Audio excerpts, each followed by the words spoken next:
Did Tom Brady call the game of his next head coach? It's Clint Kubiak in that mix. Did that I was happen?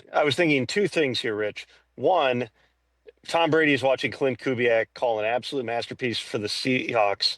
Two, wait, Tom Brady is there and Joe Brady is interviewing for the Raiders head coaching job on the same day. Hmm. This is part of the odd, part of this multifaceted role that Tom Brady has. Is there's parts of the process that he's been really involved in. There's other parts like this current round of interviews that it sounds like he's not involved in. Clint Kubiak certainly, I believe is going to have at least one more interview.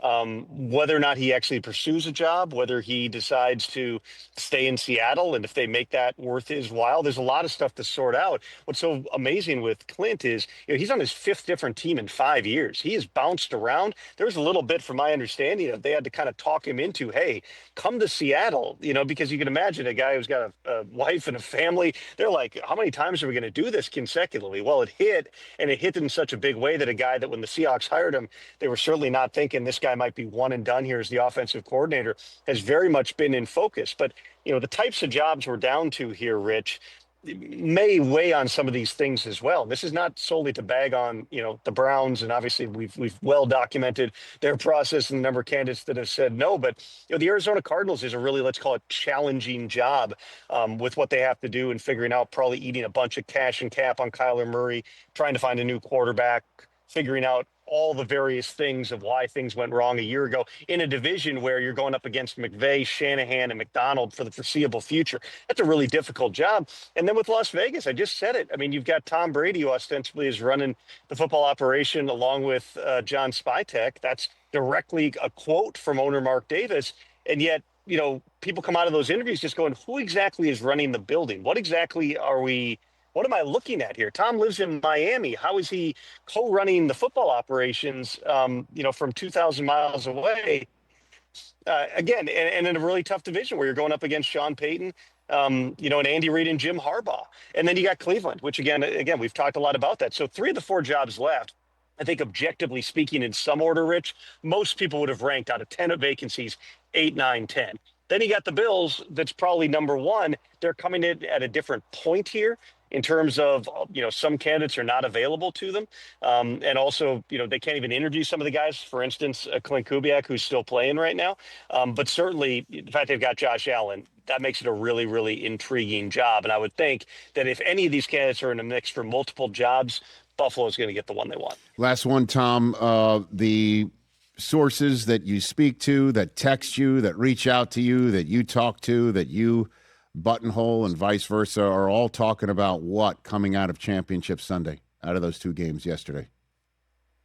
Well, I mean, a lot of it, honestly, was about the coaching search and the fact that, how quickly this could now escalate things. Because you're talking about some of the remaining main candidates that are available: Davis Webb, Mike LaFleur, Nate Shieldhouse. You can hire those guys today if you want to. If you want to hire a Clint Kubiak, technically you can't do it for 2 weeks. But the fact that those 2 teams were the ones that lost, that accelerated things. Bigger picture, I mean, I certainly think that the 4th and 1 decision, I talked with a lot of people about that, last night, and talking about Sean Payton going for it. I would point to this. We can debate the data and analytics. Do you take the points or not all day? 4th and 1, and having that opportunity in a game where you don't know what the weather is going to be, and then it's going to be, basically football on ice by the second half. I don't fault them. There is a difference between the decision making and going for a 4th and 1 and the play you call and how it's executed. You could see that the moment that the ball is snapped. There's 2 guys right in the face of Jarrett Stidham, and the running back in the flats completely covered. There's no time to get to anyone else. It's just a mess. Sean McVay did it in the Rams game as well, going for it, and almost calls timeout, runs down, to the officials, and then decides not to call it. And Stafford tries to jam a ball in, and it doesn't work out. Again, I don't have a problem with the philosophy on those, all the data and analytics, but also just your eyes and feeling the flow of the game. You're thinking, this is an opportunity. It's way different than, hey, we're going 4th and 4. 4th and 1, you'd like to think that you can get a yard in the NFL. When it doesn't happen, it's very easy to go, just take the points. In the aggregate, though, if you hit on 1 out of every 2, you're getting 7 instead of 6 if you just kick 2 field goals. I don't mind it, even with the stakes on the line there, but obviously those plays don't work out, and those are the ones that tend to haunt coaches as they head into the offseason. Hey, you made it all the way to the end. Thanks for that. Check us out every single day streaming live on Disney Plus and the ESPN app 12 to 3 Eastern.